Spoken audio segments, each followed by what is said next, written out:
Ahli epidemiologi, Dr. Tifauzia Tiasuma, menegaskan tidak akan mengizinkan penggunaan vaksin corona selain vaksin merah putih. Dokter cantik, yang akrab dipanggil Dr. Tifa ini, mengaku tidak takut ditodong pistol, atau dipecat, demi memperjuangkan vaksin merah putih. Saya tidak mengizinkan siapapun juga, walau dengan todongan pistol sekalipun, walau dengan ancaman saya dipecat sekalipun, walau dengan ancaman denda sekalipun, walau dengan ancaman pidana sekalipun, untuk menyuntikkan vaksin corona, selain vaksin merah putih, ucapnya dikutip pojok1.id dari akun Facebook pribadinya, Dr. Tifauzia Tiasuma. Akademisi bidang epidemiologi ini, menyebut lebih baik dia mati, karena menggunakan vaksin merah putih, ketimbang mati karena menggunakan vaksin lain. Kalau seandainya saya mengalami efek samping ringan, sedang, atau berat, atau sampai mati sekalipun, saya lebih baik mengalaminya karena vaksin merah putih, bukan karena vaksin yang lain. Seandainya saya mati karena vaksin merah putih, setidaknya kematian saya berjasa untuk membuat peneliti vaksin merah putih, memperbaiki kualitas vaksin tersebut, agar tidak terjadi lagi pada diri orang lain, tegasnya. Di akhir postingannya, Dr. Tifa menegaskan tidak menolak vaksin COVID-19, tetapi dia tidak akan mau disuntik vaksin, selain vaksin buatan Indonesia. Sekali lagi saya tegaskan di sini. Saya tidak anti vaksin. Tetapi, saya tidak mau disuntik vaksin, selain vaksin dari virus asli Indonesia, vaksin yang dibuat oleh bangsa Indonesia sendiri. Tegasnya.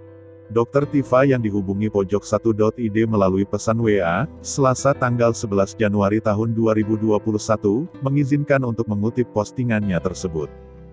Berikut ini, postingan lengkap Dr. Tifauzia Tiasuma, di akun Facebooknya. Dear para dokter dan nakes, dan para orang tua, yang memiliki anak nakes, yang sudah menghubungi saya melalui WhatsApp, telepon, maupun inbox. Terkait dengan undangan, melakukan vaksinasi, kepada para nakes yang sudah diedarkan oleh Satgas COVID-19, di masing-masing daerah.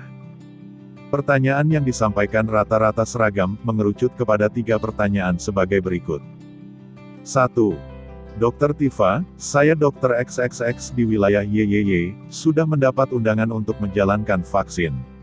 Seperti sudah disampaikan Menkes, kloter pertama penyuntikan vaksin, menggunakan vaksin Sinovac.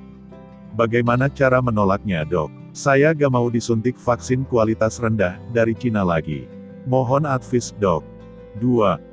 Dokter, saya seorang ibu, dengan 2 anak saya dokter, yang sekarang sedang jadi residen, peserta program spesialis, dan tugas di rumah sakit ZZZ.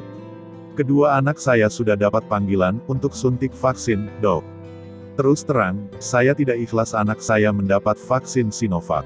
Kalaupun anak-anak saya harus divaksin, saya mau anak-anak saya dapat vaksin dengan kualitas lebih baik, setidaknya yang dari Pfizer. Saya rela bayar sendiri, walaupun mahal sekalipun, asalkan vaksin buat anak-anak saya bukan dari Sinovac. Bagaimana jalan keluarnya, Dok? 3.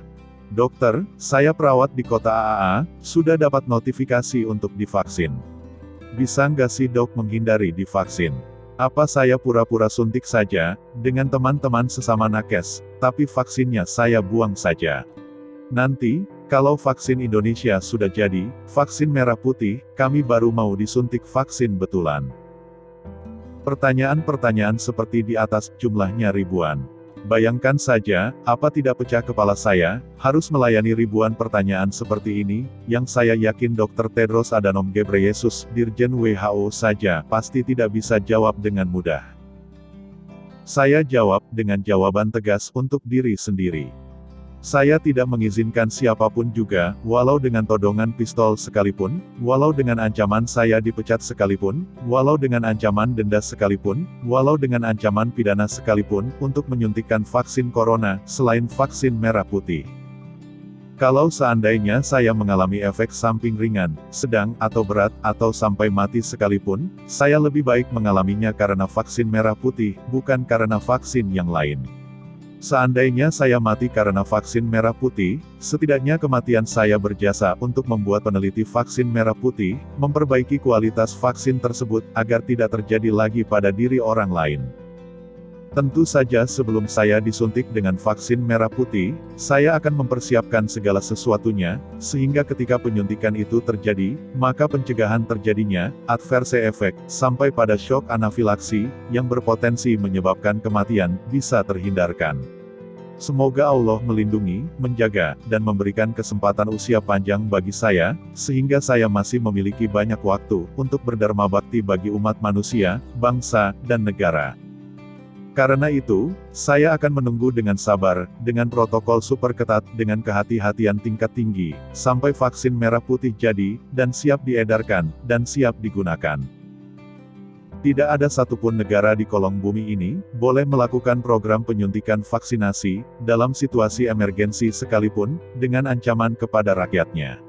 Oleh WHO, sejak WHO berdiri di tahun 1958. Vaksinasi adalah program sukarela, bukan program mandatori.